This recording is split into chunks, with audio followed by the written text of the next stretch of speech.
Welcome back to IB Bites, a series of language and literature analysis, not just for IB students, but for my AP, A-Level, and IG CSE students too. Today, our focus is on analyzing structure using this excerpt from Julie Sahni's book, India's Soul Food. The link is in the description. This was a May 2021 IB past paper.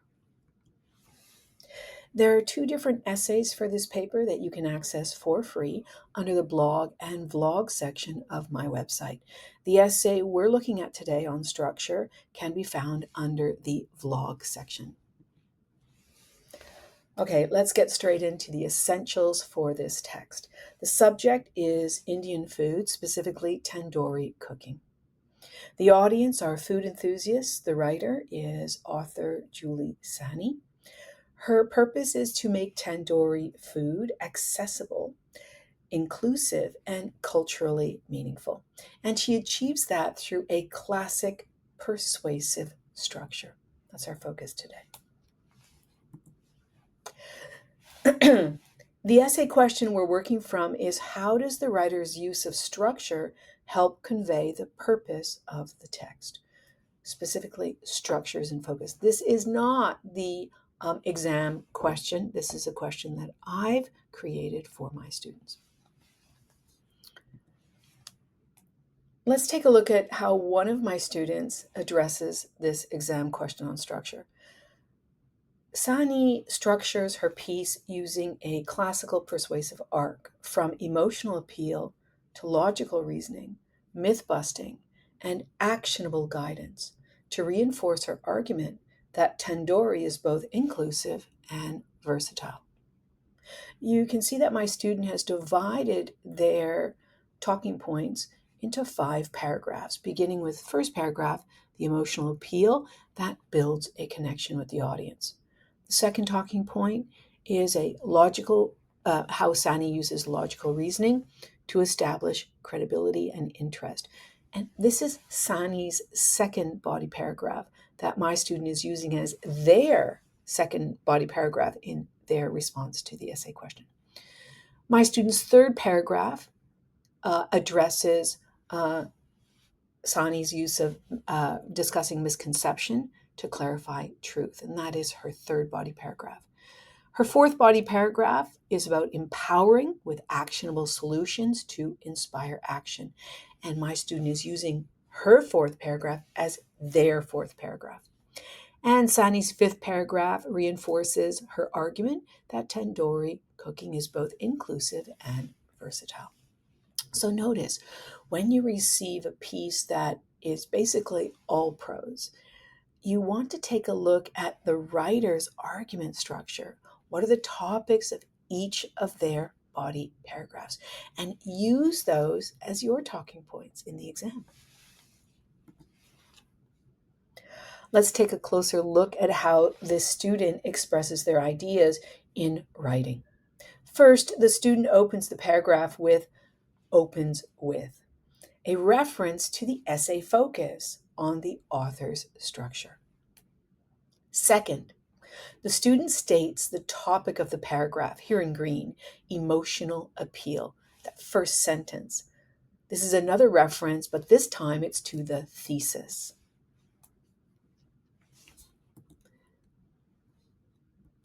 Here's the student's thesis. At the top, we have the guiding question: how does the writer use of structure help convey the purpose of the text? The thesis, your thesis, will be the answer to that question. And in that thesis, you're going to signpost by listing the topics of your paragraphs. And here that student does this. Sahni structures her piece using a classical persuasive arc from emotional appeal to logical reasoning, myth-busting, and actionable guidance to reinforce her arguments that tandoori is both inclusive and versatile. Before we continue, please do comment, like, and share this video, as it helps get the message out to others like you who might benefit from the information. Thank you. All right. Next, After supporting the topic with various textual evidence, the student closes the paragraph by explaining the topic's persuasiveness. Notice the last sentence in the student's paragraph. By grounding her argument in lived experience and shared human connection, Sahni ensures her audience is emotionally invested from the very beginning. Saying emotionally invested from the very beginning is okay. But what you want to do is focus on how that emotional appeal alters the target audience's beliefs, like this. So I'm going to revise this student's final sentence. This is the student's, okay. By grounding her argument in lived experience and shared human connection, I'm maintaining the student's introduction to their evaluation, but I'm going to change the next part. Sahni invites readers to see themselves in her story, subtly aligning their perspectives with hers and making them not just willing, but eager to follow her argument through to the end. So here we're addressing the mindset of the target audience. After all, this is the purpose of evaluation. All right. Let's take a look at the student's second paragraph in their paper 1. Again, the topic sentence begins with a transition in blue after establishing a connection. It's a great transition. It's not moreover and furthermore in addition. It addresses the theme, the focus, the topic of the previous paragraph. That's one way to transition, as they're doing here, after establishing a connection. That was the topic of the previous paragraph. Another way to transition is to take a look at the very last sentence of the previous paragraph and repeat a word or a concept. And that's another way of getting that seamless transition from one point to another. All right. After the student adds their transition, they clearly state the paragraph topic. And here in green, we notice the phrase historical contexts. This paragraph is going to be about Sahni's use of historical context. And the body of the paragraph, as you can see, is peppered with at least 3 indications or examples of that from the text, that textual evidence, along with its explanation or its effect, how it affects the reader, how it's persuasive. At the end of this paragraph, the student concludes, first referring back to the topic. We can see by focusing on historical context is the way they introduce that evaluative sentence. And then they continue by explaining the historical context's persuasiveness. Notice the final sentence is not choosing one of the devices within the paragraph. It's referring right back to the top of this paragraph and honing in on that topic, the historical context, and explaining why that specifically persuades the audience to change the way they think about tandoori cooking or Indian cuisine. And that needs to be your focus, that reader reaction, how it convinces the reader to change. Now, it's not going to instantaneously have that reader change their mind. That takes, several days to weeks, a week later after reading something on, oh yeah, I read that. That's interesting. It comes to mind. And you might entertain the thought of changing the way you think about something. So it's never instantaneous. So what we want to say here is that it has them thinking about that, or they're more prone to or more likely to change the way they think about something because of this. More likely to. So the persuasiveness here is that the historical context satisfies the food enthusiast's desire to connect with the story behind the food. We need to know our target audience. And the target audience is not a person, it's the person's belief system.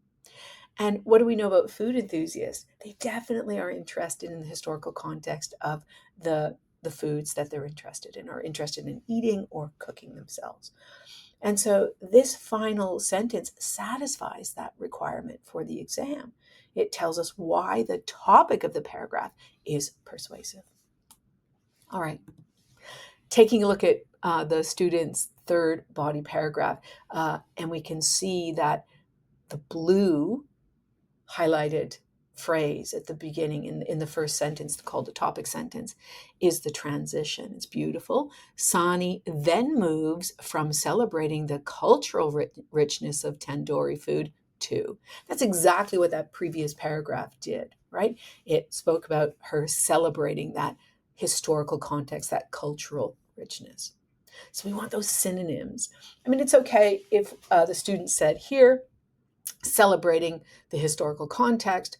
But again, it's an exam and you want to show that you have the ability to use language. So think about those synonyms here, cultural richness instead of historical context. Closing this topic sentence is clearly stated the focus or the topic, which is the misconceptions that readers have about Indian cuisine.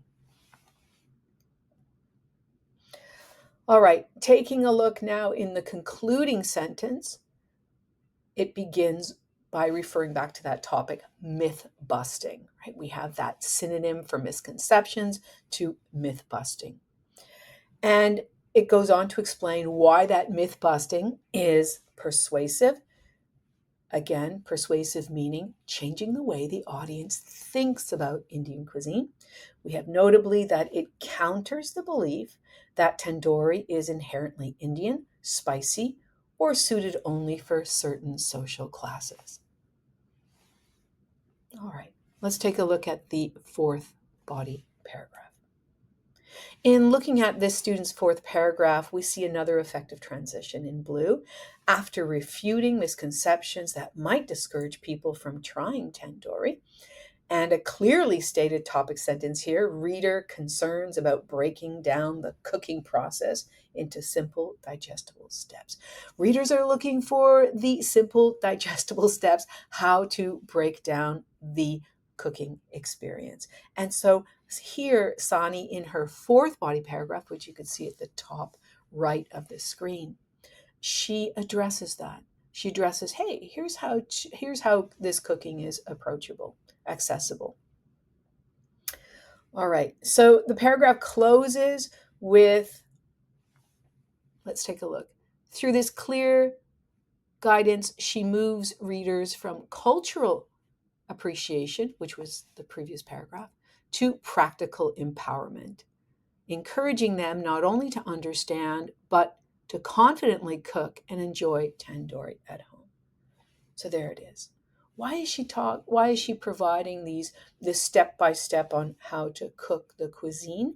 Because she wants to empower their reader. She wants to make them feel confident about cooking this dish, because the preconception is it's probably a very difficult dish to cook. That's what they're thinking.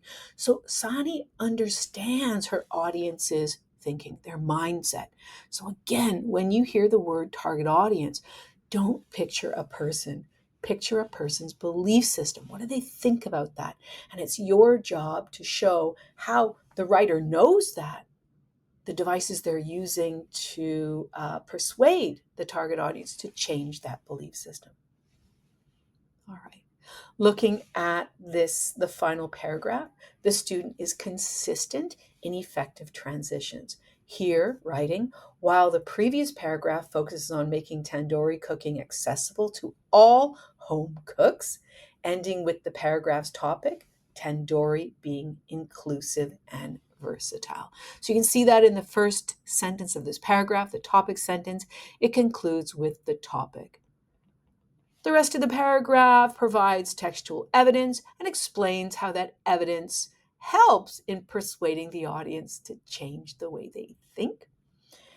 And we close that paragraph with, again, addressing the topic. It says, by addressing readers' needs for versatility and inclusivity, Sahni ensures that tandoori feels not only approachable, but also relevant to a wide range of cooking styles, tastes, and dietary preferences.